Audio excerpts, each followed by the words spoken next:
I want to divorce my sick wife. How can I do this as responsibly and ethically as I can for both of us? I apologize for the length, but I want to give the best picture I can, but without disclosing too much. My wife and I are from a third world country and we have been living in the US for the past few years. I have an employer-sponsored visa and my wife is on my visa as a spouse. My wife has multiple sclerosis, MS. When I met her, she was very ill. She developed the disease at age 17 and I met her when she was 27. She had not been able to go to university, work significantly and had been bedridden for several years of her life. In our country, there are very few doctors who specialize in the treatment of MS, and even less medication and facilities available to treat MS. People in our country who have MS or other major diseases suffer a lot and have a significantly reduced lifespan. In spite of this, my wife was one of the bravest, hardworking people I have ever met. She was very positive, determined, and one of the hardest workers I had ever met, even being sick most of the time. We got married and about a year later I got offered a job in the United States and I took it and we moved here. I was ecstatic because my wife would for the first time in her life have the necessary doctors available, tests and medications that would be needed to treat MS. My wife was also very happy because she also wanted to go back to university, which was her dream but had been too ill to do back home. When we moved to the United States, as soon as we got health insurance, my wife was able to see a doctor that specializes in MS and she was able to start on medication that is not available back home. After a few trials she was able to get on a medication that helped her. She needs to get it once monthly as an intravenous infusion at her doctor's office. My wife was also able, due to her improved health, to go back to the university like she always dreamed, after some time. However, while my wife's physical health improved significantly, her mental health suffered. Starting back school was very difficult for her as she had not studied in years. Being away from her family, the culture shock and missing our home country were also significant stressors for her. For my part, I was also not the best husband. The time we spent together, our sex life dwindled and disappeared. I was working at least 60 hours a week, sometimes more. I was the sole earner in our family. When she started school, I did the vast majority of the cooking, the cleaning, the laundry etc. so she could focus on her studying. I also paid for a substantial amount of her school expenses. My wife often expressed that she was overwhelmed with school, missed home, missed her family and she was frequently angry. We had frequent fights. I tried my best, but I was exhausted from my work, financial stress and most of the household responsibilities. Where we live, there is a small to medium population of immigrants from our home country. I encouraged my wife to make friends and hang out with them in order to keep some sort of contact with people, food and a culture we were familiar with. I tried to hang out with her when they would have these group get-togethers, but because of my work I frequently did not have the time.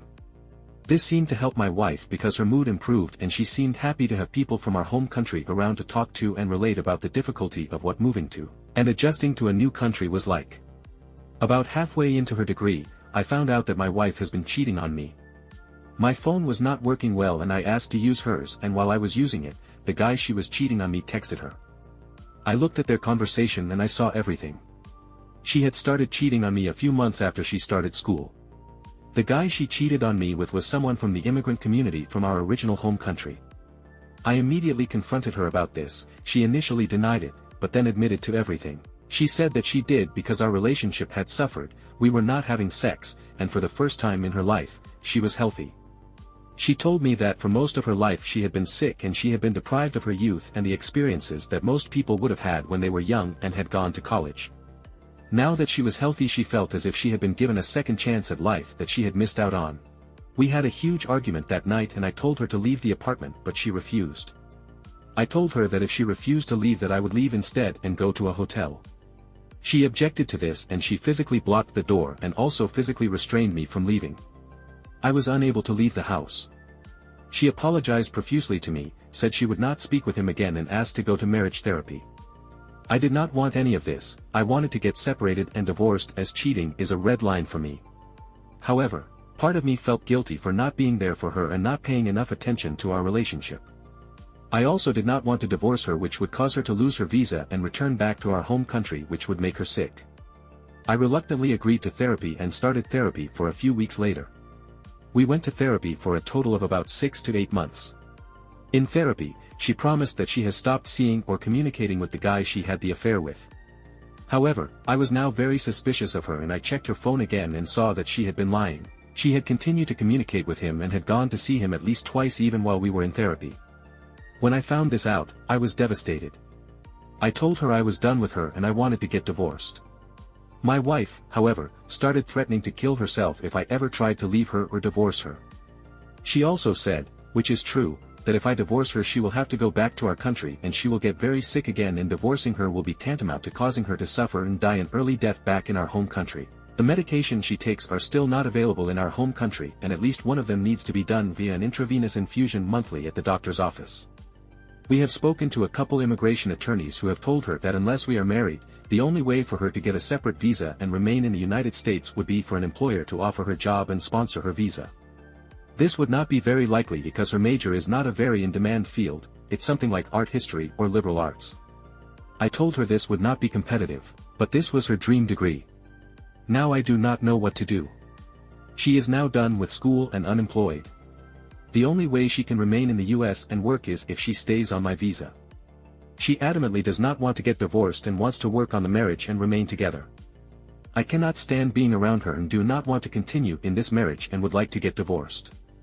I do not want to keep supporting her and I would like to move on with my life. However, if I do this, it is almost certain that she will have to go back to our home country and her health will suffer greatly. I feel guilt-ridden about this, and I feel as if I am trapped and cornered with no way out. Please help. Comment 1. I read way too much Reddit because I honestly don't feel bad for her at all. Instead of having a conversation or asking for marriage counseling, she cheated. And it wasn't because you were busy, it's because she was finally healthy and had a big bout of fear of missing out. And the only reason she cares now is because consequences, and she only cares that you caught her. She doesn't care about you or your mental health. Why the fuck do you care so much about her? If she threatens to take the mortal way out, tell her you will call police and she'll just get 5150, 72-hour psych hold. Comment 2. I have MS. I think you should divorce her cheating ass. Comment 3. Your wife sounds like a terrible person. You are working so hard, paying for school, handling most of the household chores, and she cheats on you. Stop being a fool. Separate immediately. Divorce her as soon as possible. Let her find an immigration lawyer who perhaps can find a way for her to stay. Tell her to get a job. You move forward. Go and live your best life. I wish you well. Comment 4. She can't have her cake and eat it too. She continues to cheat on you and you have to stay in a loveless marriage? Huh. No. Serve her divorce papers. Whatever happens to her after that is not your responsibility. SHE made it that way. Comment 5. What a terrible, awful situation. Your wife knowingly betrayed you a second time after you gave her a second chance, and now she is using threats of self-harm to manipulate you into doing what she wants. Instead of using her time to focus on her health, education, and marriage, she spent that time cheating on you while you worked to support her. How disgusting. She wants you to feel guilt and care more about her life than she does so she can continue to take advantage of you for her own benefit. She has proven multiple times that her word is no good and she has no honor. She does not love you, so what do you owe her? You cannot set yourself on fire to keep someone else warm. We have to take personal responsibility for our choices and decisions, and unfortunately, there will be difficult consequences that she has to live with due to her poor decisions. You cannot carry that burden for her. You can feel compassion for her, but still protect yourself.